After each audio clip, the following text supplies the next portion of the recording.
అందరికీ నమస్కారం అండి. నా పేరు లక్ష్మి. నేను కళ్యాణదుర్గ మండలం కురాకలతోట గ్రామంలో ఎస్జీ టీచర్గా పనిచేస్తున్నాను. మనం ఇప్పుడు 80వ సంవత్సర స్వాతంత్ర దినోత్సవం జరుపుకుంటున్నాం. అందుకు గాను అందరికీ కూడా నా హృదయపూర్వక 80వ సంవత్సరం స్వాతంత్ర దినోత్సవ శుభాకాంక్షలు చెప్తున్నాను. ఒక దేశం అంటే ఎత్తైన శిఖరాలు కాదు, ఎత్తైన భవనాలు కాదు, పెద్ద పెద్ద పరిశ్రమలు కాదు. ఒక దేశం అంటే మనుషులు.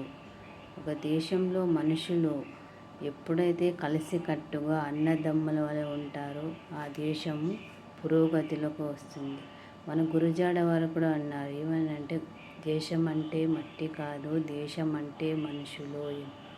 అటువంటి భారతదేశంలో ఎన్నో కులాలు, ఎన్నో మతాలు ఉన్నాయి. అయినా కూడా మనమందరము కలిసికట్టుగా ఉండి సోదరభావంతో ఈరోజు అందరము కూడా జీవిస్తున్నాం. అదే మన భారతదేశం యొక్క గొప్పదనం.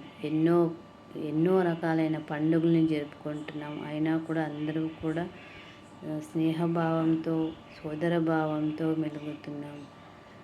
ఈ 80వ స్వతంత్ర దినోత్సవం సందర్భంగా మన ప్రభుత్వం వారు ఎన్నో రకాలైన పండుగలను జరుపుకుంటున్నారు, ఉత్సవాలను చేస్తున్నారు. అన్నిటిలో కూడా అందరము భాగస్వామ్యమయ్యి ఈ 80వ సంవత్సర స్వతంత్ర దినోత్సవాన్ని అందరూ కూడా దిగ్విజయంగా చేయాలని అందరి తరపున కోరుకుంటున్నాను.